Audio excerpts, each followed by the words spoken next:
meet again. It's just the story of our, my wife and my life as well as life together since we were kids. I met her at a high school dance up at Balboa High School, which was a Halloween dance in 1939.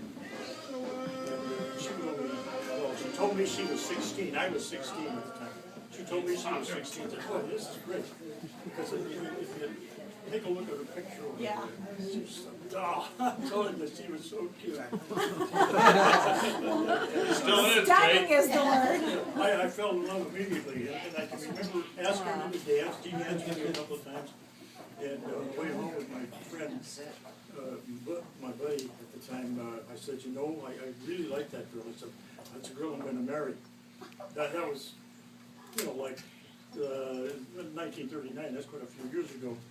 So coincidentally, shortly after that, it couldn't have been more than a couple of weeks, I was prowling around my old neighborhood in San Francisco, and I saw this girl. It's at Monterey Boulevard, if any of you are familiar with San Francisco, at the corner of Monterey and Forster. And I was with a different friend of mine, and I said, this girl on the corner over there, do you see who it is? And he said, no. He says, I've never seen her before. So I walked over across the street, and here was a woman. I don't know where she came from, because I knew she lived in the Mission District at the time. So I went over there and said hi to her, and my buddy, he made friends with her girlfriend at that time was Margaret. And we just hit it off real well, and we found out that her whole family had moved from the Mission District up to Monterey Boulevard, right there by that intersection, which was right across the street from our hangout, which was an ice cream store, you know, ice cream and hamburgers and things like that. So I made sure I saw her quite a bit after that. I'd wait for her to come on. Let's see, was I in college yet? No. I was still in high school. And we went out on different dates.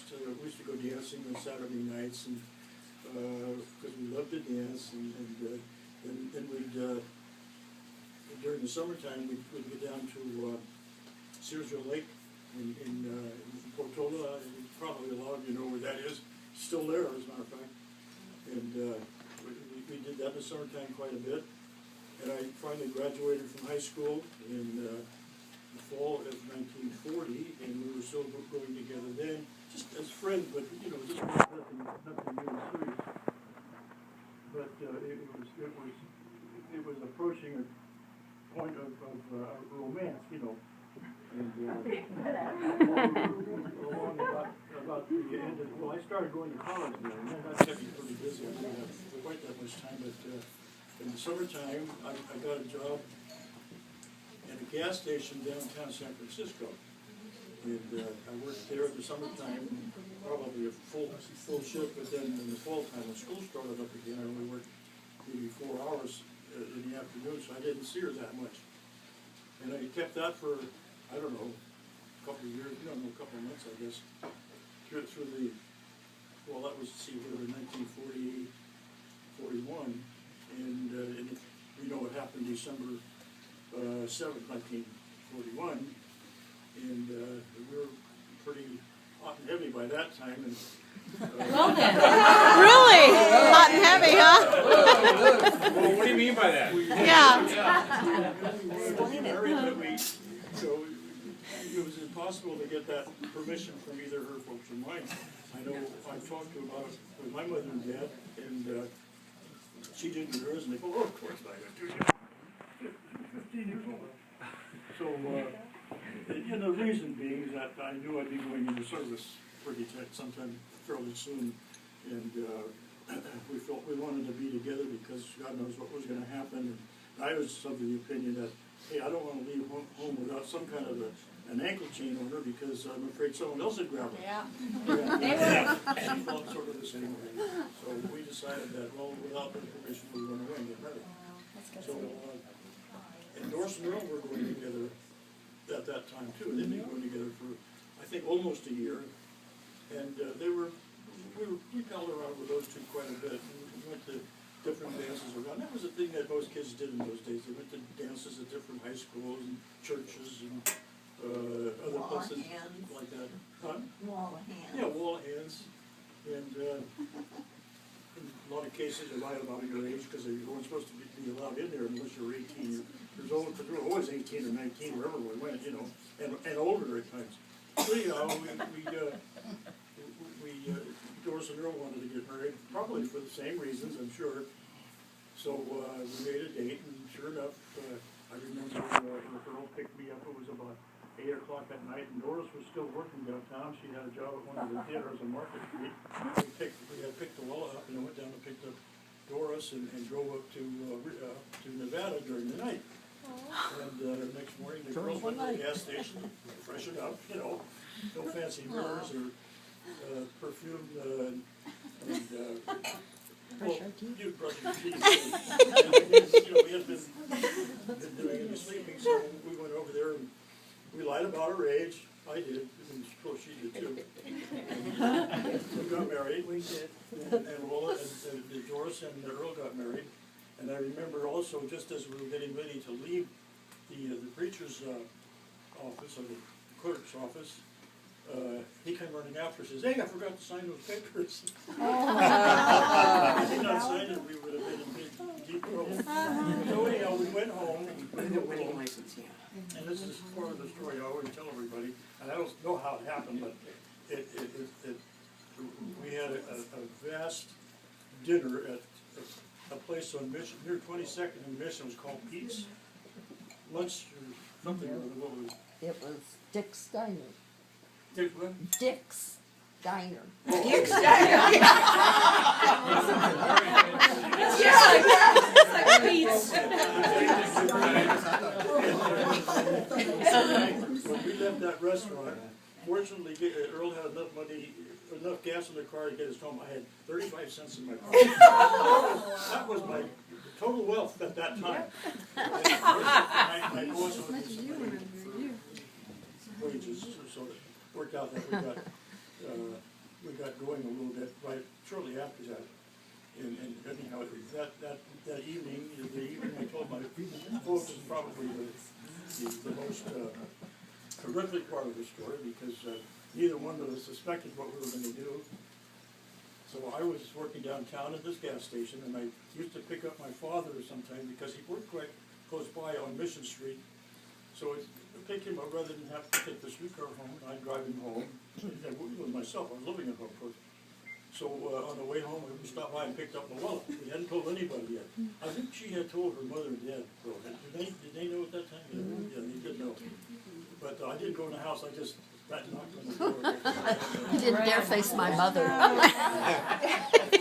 Good plan.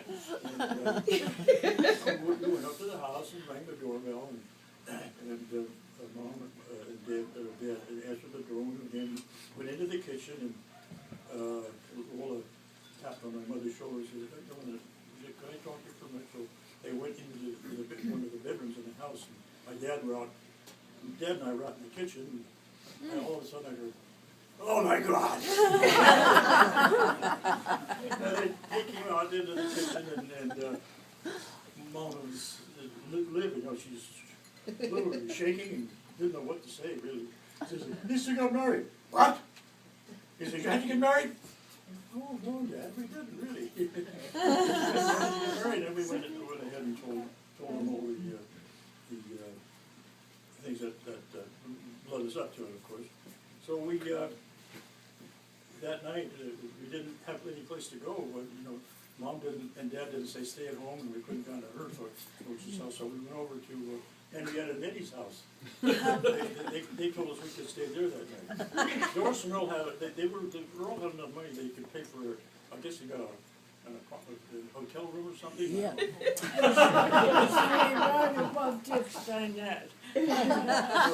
So they went there, and then Lola and I went over to Henrietta's house, and there's, they told you can sleep here. Well, on one side of me is Gary.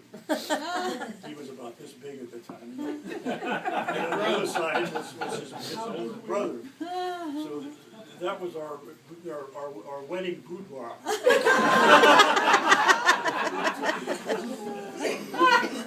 Oh, I forgot to tell you about, I had to tell you about our sneaking home there, or to tell, oh, no, we did that the night we got home, that's right. And when I got home, the night we got, the night of the day we got married, I went home and my sister Hazel and her husband George were living in a downstairs room at my mother's house temporarily. So that's the first door I knocked on. I told Hazel that I was married, and George too, of course. And she, I don't know, I really don't know what were your thoughts then when I told you that? You think I was crazy? I thought, oh my gosh, what's mom gonna say? Yeah. Oh my God. Yeah. But anyhow, She was so upset. it went on from there. But she came to love Llewellyn. And, Just like she did George. She didn't want me to get married either. It's been a wonderful 70 years. It doesn't seem like it's been that long at all. She's like 70 years. I still love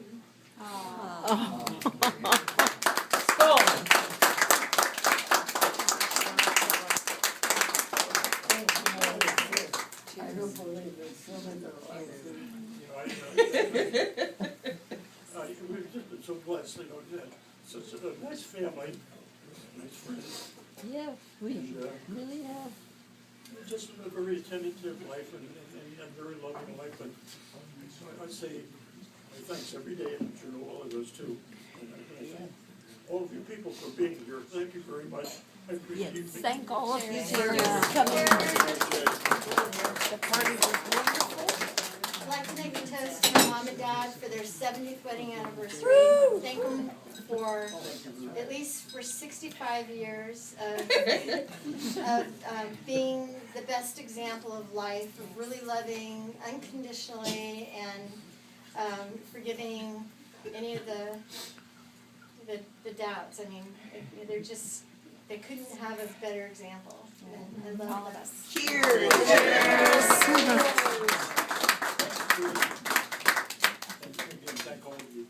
Thank you for telling your story. Yes. Love conquers all. Yeah.